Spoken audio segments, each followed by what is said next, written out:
The morning sun cast long shadows across Arlington National Cemetery as hundreds of mourners gathered around the flag-draped coffin. Sarah Chun had been gone for 3 weeks now, and today her family would finally lay her to rest. Her husband Michael stood rigid in his dress uniform, their 8-year-old daughter Emma clutching his hand tightly. The Navy SEAL insignia on his chest felt heavier than usual. Sarah's parents flew in from California, still struggling to accept that their daughter was truly gone. The car accident had been sudden and brutal. A drunk driver had slammed into her Honda Civic at 60 miles per hour while she was returning from her nursing shift at Walter Reed Medical Center. The impact killed her instantly, or so the doctors had said. The funeral director, a man named Peterson with kind eyes and gentle hands, had prepared everything perfectly. The ceremony proceeded with military precision, just as Sarah would have wanted. She had always been proud of Michael's service and had requested that if anything ever happened to her, she wanted a military honor guard. Father Martinez spoke about Sarah's dedication to helping wounded soldiers recover from their injuries. She had specialized in treating veterans with severe trauma, often working double shifts to ensure her patients received the best care possible. Her colleagues from the hospital stood in a small group near the back, many of them still wearing their scrubs under their black coats. Michael's SEAL team members formed a line of honor, their faces stoic but their eyes betraying the pain of losing someone they considered family. Sarah had hosted countless barbecues for the team, had listened to their problems, and had been there for wives and girlfriends who struggled with the demands of military life. As the service concluded, the honor guard began the traditional flag-folding ceremony. Each fold was precise and meaningful, representing honor, sacrifice, and eternal rest. The rifle salute echoed across the cemetery, causing several mourners to flinch. Michael accepted the folded flag with trembling hands, the weight of it somehow both comforting and devastating. Emma had been quiet throughout the entire ceremony, her small face pale and confused. She didn't fully understand why her mother wasn't coming home anymore. The past 3 weeks had been a blur of relatives, casseroles from neighbors, and hushed conversations that stopped whenever she entered the room. After the burial, people gathered at Michael and Sarah's house for a reception. The home still smelled like Sarah's vanilla candles, and her coffee mug still sat in the sink where she had left it that final morning. Friends shared stories about her infectious laugh and her terrible cooking skills. Everyone agreed she made the worst lasagna in the county, but somehow it always tasted perfect because she made it with love. Michael moved through the crowd like a ghost, accepting condolences and trying to smile when people shared memories. His mother-in-law, Patricia, had taken over hosting duties, making sure everyone had food and drinks. She kept herself busy because stopping meant thinking, and thinking meant breaking down completely. As evening approached and the last guest departed, Michael found himself alone in his living room. Emma had fallen asleep on the couch, exhausted from the emotional day. The house felt impossibly quiet without Sarah's presence. She had always been the one to fill silences with humming or casual conversation about her day. Michael's secure phone buzzed on the kitchen counter, the sound cutting through the stillness like a knife. He almost ignored it, assuming it was another well-meaning colleague checking on him. The caller ID showed an unfamiliar number with a military prefix. Reluctantly, he answered. The voice on the other end was crisp and professional, belonging to someone from Naval Intelligence. They needed to meet with him immediately about a matter concerning Sarah. When Michael protested that his wife was dead and buried, the voice became more insistent. There were questions about Sarah's final movements, about potential security breaches at the hospital, and about classified information that may have been compromised. Michael hung up the phone, feeling more confused than ever. Sarah had been a nurse, not someone with access to military secrets. She treated soldiers' physical wounds, not their classified missions. The call made no sense, but something in the intelligence officer's tone suggested this was far from over. 2 days after the funeral, Michael received an official visit from Lieutenant Commander Jessica Roberts from Naval Intelligence. She arrived at his door with a briefcase and a serious expression that immediately put him on edge. Emma was at school, which Michael was grateful for since this conversation clearly wasn't meant for young ears. Robert sat across from Michael in his living room, her eyes scanning the family photos that covered the mantel. Pictures of Sarah in her nursing uniform, Michael in his SEAL gear, and Emma at various birthday parties created a timeline of their happy life together. The intelligence officer opened her briefcase and pulled out several documents marked with security classifications. She explained that Sarah's hospital access card had been used to enter restricted areas of Walter Reed in the weeks leading up to her death. Areas where she had no business being, areas that contained sensitive information about active military operations, and wounded soldiers whose identities were classified. Michael shook his head in disbelief. Sarah was dedicated to her patients, but she followed rules and protocols religiously. She would never risk her career or security clearance by accessing unauthorized areas. Robert showed him security camera footage on a tablet, grainy black and white images that showed someone in scrubs using Sarah's badge to enter restricted wings of the hospital. The figure in the footage was approximately Sarah's height and build, but the image quality made it impossible to confirm it was actually her. Roberts explained that the timestamps showed these entries occurred during Sarah's scheduled shifts, making it even more suspicious. Someone was either using her credentials, or Sarah had been involved in something she had never mentioned to Michael. Roberts revealed that several classified files had been accessed during these unauthorized visits. Files containing information about SEAL team operations, wounded soldiers from Black Ops missions, and medical treatments for injuries sustained in classified locations.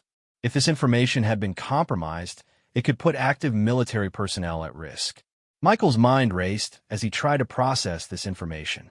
Sarah had always been curious about his work, asking general questions about his deployments and missions. But she understood the boundaries of classified information and had never pressed for details he couldn't share. The idea that she might have been secretly accessing sensitive files seemed completely out of character. Roberts then dropped an even bigger bombshell. The car accident that had killed Sarah was being investigated as a possible targeted assassination. The drunk driver had disappeared from the hospital where he was being treated for minor injuries, and his real identity was still unknown. Security footage from the accident scene had been mysteriously corrupted, and witness statements contained inconsistencies that raised red flags. The investigation had uncovered that Sarah had been receiving encrypted messages on a secure messaging app in the days before her death. The messages were traced to an account linked to a foreign intelligence service, though the content had been deleted before investigators could access it. Roberts showed Michael printouts of the message timestamps, which aligned with Sarah's shifts at the hospital. Michael felt sick as he absorbed this information. His wife, the woman he had loved and trusted completely, was being painted as a potential spy or security threat. Roberts explained that the Navy needed his full cooperation in the investigation. They would need to search the house, examine Sarah's personal belongings, and interview anyone who had regular contact with her. Over the next several hours, a team of investigators methodically went through Michael and Sarah's home. They found Sarah's personal laptop hidden behind books in their bedroom closet, which was unusual since she typically used it in the living room. The laptop had been wiped clean, with all files and browsing history deleted just days before her death. In Sarah's jewelry box, investigators discovered a small USB drive that Michael had never seen before. The drive was encrypted with military-grade security software, far beyond what a civilian nurse would typically have access to or knowledge of. When Roberts plugged the drive into a secure laptop, it requested a password that would grant access to unknown files. Michael watched helplessly as his understanding of his wife crumbled around him. Sarah's daily routine, her extra shifts at the hospital, her late nights that she attributed to paperwork, suddenly took on sinister new meanings. Had she been living a double life that he was completely unaware of? Roberts informed Michael that the investigation was expanding beyond just Sarah's activities. They would need to examine his own security clearances and recent missions to determine if any operational security had been compromised through his relationship with Sarah. The Navy was treating this as a potential breach of national security, with ramifications that could affect multiple ongoing operations. As the investigators packed up their findings, Roberts handed Michael a card with her direct contact information. She explained that he was not to discuss this investigation with anyone, including his SEAL teammates or Sarah's family. Any breach of this confidentiality could result in serious criminal charges and the loss of his security clearance. That night, Michael sat alone in his kitchen, staring at the empty chair where Sarah used to drink her morning coffee. Everything he thought he knew about his wife was being called into question, and he had no idea who she really was or what she might have been involved in. 3 weeks after the devastating revelations about Sarah's secret activities, Michael was struggling to maintain any sense of normalcy. Emma had returned to school, but was having nightmares and asking constant questions about her mother that Michael couldn't answer. He had been placed on administrative leave pending the completion of the security investigation, leaving him with too much time to think and worry. The encrypted USB drive found in Sarah's jewelry box had been cracked by Navy cryptographers, revealing a shocking truth that changed everything. The files contained detailed medical records of wounded soldiers, but not the kind that would interest foreign spies.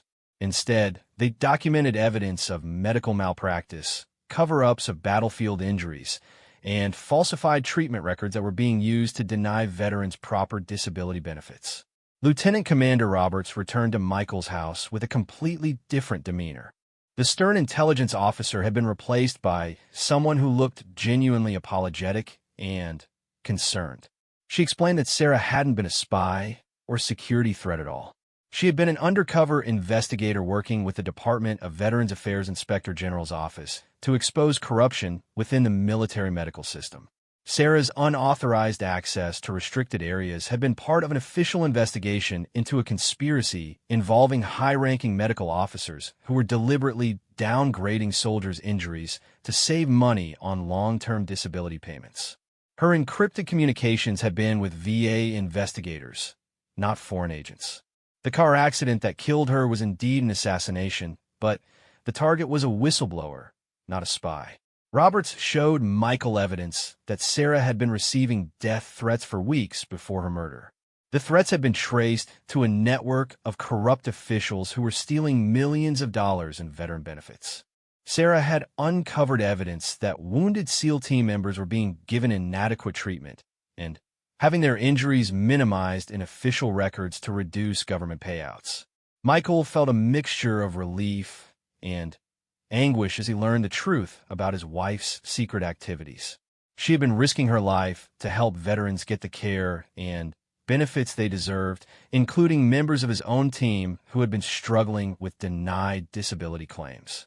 Her late nights at the hospital hadn't been about espionage, but about documenting evidence of systemic fraud. Roberts explained that Sarah's investigation had identified over 200 cases of deliberately falsified medical records. Veterans with severe PTSD were being diagnosed with minor anxiety disorders. Soldiers with traumatic brain injuries were being classified as having simple headaches. Amputees were having their mobility assessments deliberately minimized to reduce their disability ratings. The conspiracy involved several high-ranking officers at Walter Reed, including Sarah's own supervisor, Dr. Marcus Webb. Webb had been pressuring nurses to alter patient records and had been taking kickbacks from contractors who provided substandard medical equipment. When Sarah refused to participate and began documenting the fraud, Webb had her marked for elimination. Roberts revealed that the drunk driver who had killed Sarah was actually a professional assassin hired by the corrupt medical network. His real name was Viktor Petrov, a former Russian military operative who specialized in making murders look like accidents. Petrov had been traced to a safe house in Maryland where he had been hiding since Sarah's murder. The investigation had expanded into a massive federal operation involving the FBI, VA investigators, and military criminal investigators. Over 30 people had been arrested in coordinated raids across multiple states. The conspiracy had stolen an estimated $50 million in veteran benefits over a 5-year period, money that should have gone to soldiers who had sacrificed their bodies and minds in service to their country. Michael learned that Sarah had been wearing a wire during her final weeks, recording conversations with corrupt officials who thought they could trust her. The recordings provided devastating evidence of the conspiracy and had led directly to the arrests of the main perpetrators. Sarah's courage and dedication had exposed a massive fraud that was harming thousands of veterans. Roberts apologized for the way the investigation had been conducted and for the pain it had caused Michael and Emma. The intelligence community had initially suspected foreign involvement due to the sophisticated nature of the security breaches, but Sarah's activities had actually been protecting national security by ensuring that wounded soldiers received proper care. The Navy was prepared to honor Sarah posthumously for her service to veterans and her sacrifice in exposing the corruption. Roberts explained that Sarah's work had saved the government hundreds of millions of dollars in fraudulent claims and had ensured that legitimate veterans would receive the benefits they had earned through their service. As Michael absorbed this information, he felt a complex mixture of emotions: pride in his wife's courage and dedication, anger at the people who had killed her for trying to do the right thing, and grief that she had felt unable to share this burden with him. Sarah had died a hero, but she had died alone, unable to trust anyone with the dangerous secret she was carrying. Roberts handed Michael a sealed envelope that Sarah had left with the VA investigators, to be given to him only if something happened to her. Inside was a letter explaining her actions and expressing her love for Michael and Emma. Sarah had known the risks, but felt compelled to act when she saw how veterans were being betrayed by the very system that was supposed to care for them. 2 months had passed since Michael learned the truth about Sarah's murder, and life had taken on a strange new rhythm. The Navy had reinstated his security clearance and offered him extended leave to help Emma adjust to their new reality. The corrupt medical officials had been sentenced to lengthy prison terms, and Viktor Petrov, the assassin who killed Sarah, had been captured during a dramatic FBI raid in Baltimore. Michael found himself thrown into an unexpected role as an advocate for veterans' rights, speaking at congressional hearings about the medical corruption that Sarah had died exposing. Her story had become national news, inspiring other whistleblowers to come forward with evidence of systemic problems throughout the military medical system. Emma was slowly healing from her mother's death, though she still asked difficult questions about why someone would want to hurt her mom for helping soldiers. Michael struggled to explain the complexities of corruption and agreed to an 8-year-old, but Emma seemed to understand that her mother had been very brave and had died trying to help people. The letter Sarah had left for Michael revealed the full scope of her investigation and the personal toll it had taken on her. She wrote about her sleepless nights, worrying about the veterans who were being denied proper care, and about her fear that the corruption went even higher than she had been able to document. Sarah had suspected that the fraud network had connections to defense contractors and pharmaceutical companies who were profiting from substandard veteran care. Michael's SEAL team had rallied around him, and Emma, providing support and helping with daily tasks that had become overwhelming for a single parent managing grief and a federal investigation. His teammates were also personally affected by Sarah's revelations, as several of them had been victims of the medical fraud she had exposed. Their disability claims were being reviewed and corrected based on the evidence Sarah had gathered. The VA Inspector General's office had asked Michael to help them understand Sarah's investigation methods and to review additional cases that might be connected to the conspiracy. Michael discovered that his wife had been far more methodical and thorough than even he had realized. She had created detailed spreadsheets tracking patterns of fraudulent diagnoses, photographed falsified documents, and had even conducted her own interviews with affected veterans. One afternoon, while reviewing Sarah's files, Michael noticed something that had been overlooked by the investigators. Sarah had been tracking a pattern of unusual drug shipments to Walter Reed, medications that weren't typically used for the conditions being treated. The shipments were coming from a pharmaceutical company that had connections to several of the arrested medical officers. When Michael brought this information to Lieutenant Commander Roberts, she became very interested in pursuing this new lead.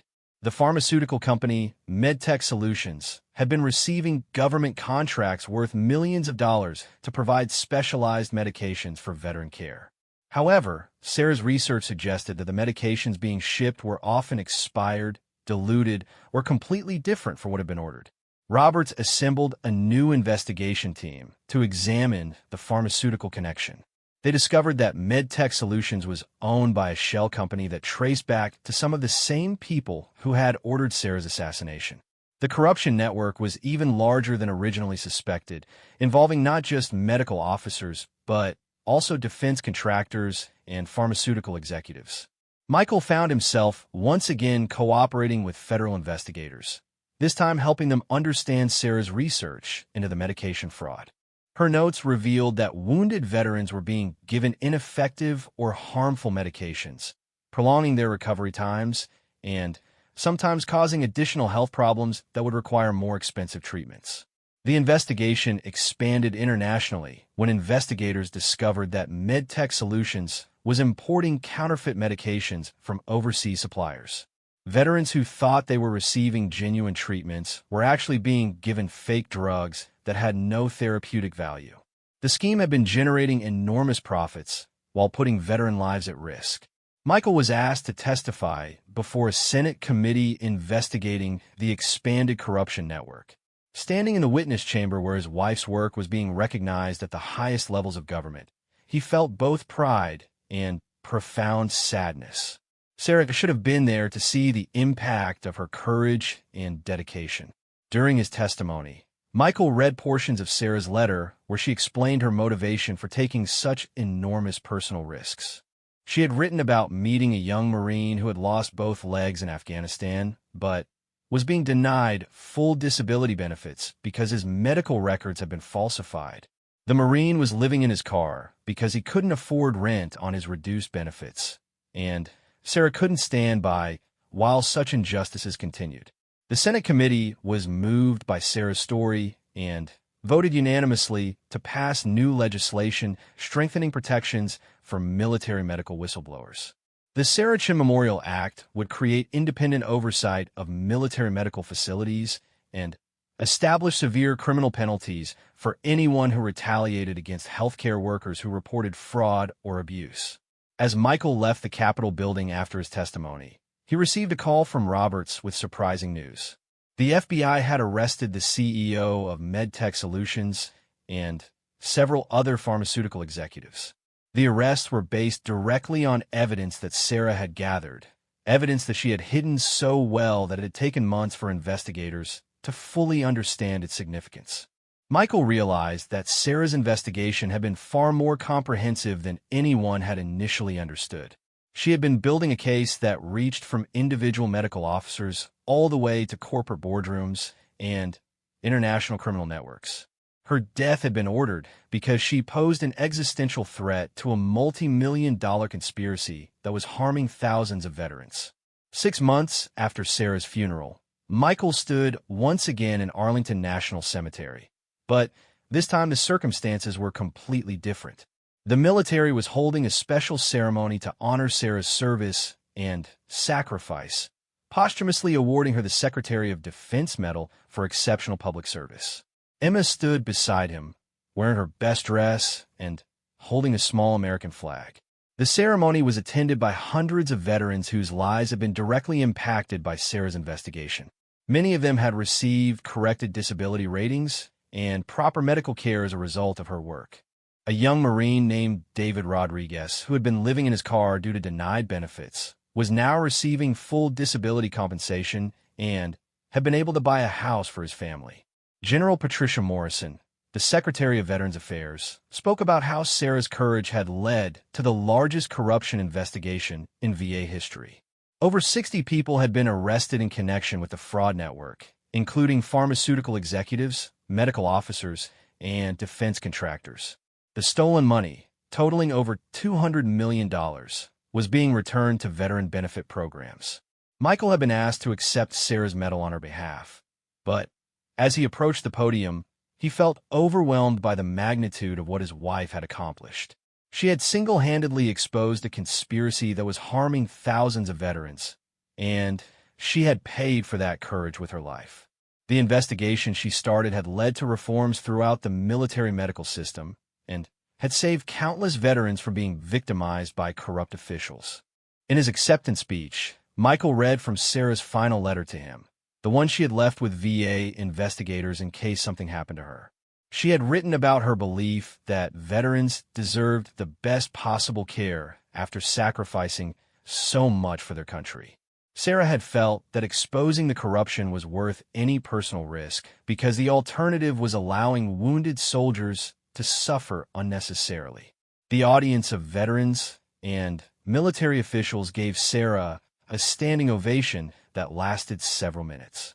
Many people were crying, including hardened soldiers who had seen combat, but were moved by the story of a nurse who had given her life to help them. Emma waved her flag proudly, finally understanding that her mother had been a real hero. After the ceremony, Michael was approached by Lieutenant Commander Roberts, who had news that would change everything once again.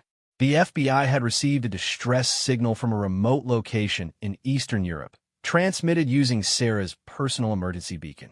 The beacon was a device that Michael had given her years earlier, programmed with a unique identification code that would alert military authorities if she was ever in extreme danger. Roberts explained that the signal had been transmitted just 3 days earlier, weeks after Sarah's supposed death and burial. The transmission coordinates placed the signal in a rural area of Moldova, near the border with Romania. Satellite imagery of the location showed what appeared to be a compound with several buildings and heavy security. Michael felt his world tilting on its axis as Roberts continued her explanation. The FBI believed that Sarah's death had been faked as part of the assassination attempt, possibly to protect her from further attempts on her life. The body that had been buried in Arlington might not have been Sarah at all, but rather an elaborate deception designed to make the corruption network believe they had succeeded in silencing her. Roberts revealed that the VA investigators had been working with the FBI to stage Sarah's death after receiving credible intelligence that multiple assassination attempts were being planned. The car accident had been real, but Sarah might have been extracted before medical personnel arrived. The corrupt medical network had been so focused on confirming her death that they hadn't noticed inconsistencies in the body identification process. Michael struggled to process this information. If Sarah was alive, why hadn't she contacted him or Emma? Why had she allowed them to grieve her death while she was hiding somewhere in Eastern Europe? Roberts explained that Sarah's safety had required complete isolation from her family, and that any contact would have put all of them at risk. The distress signal suggested that Sarah's cover had been blown or that her protective custody had been compromised. A joint FBI and Navy SEAL extraction team was being assembled to investigate the signal location and potentially rescue Sarah if she was still alive. Michael immediately volunteered for the mission, despite Roberts' protests about his emotional involvement. Within hours, Michael was boarding a military transport aircraft with his SEAL team, flying toward a rendezvous point in Romania. The mission parameters were unclear since they didn't know what they would find at the signal location, but Michael was prepared for anything. The possibility that Sarah might still be alive had rekindled a hope he thought he had buried forever. As the aircraft flew through the night, Michael thought about Emma sleeping safely at her grandmother's house, unaware that her mother might still be alive. If the mission was successful and Sarah was rescued, their family could be reunited. If the signal was a trap or if they were too late, at least Michael would know the truth about what had happened to his wife.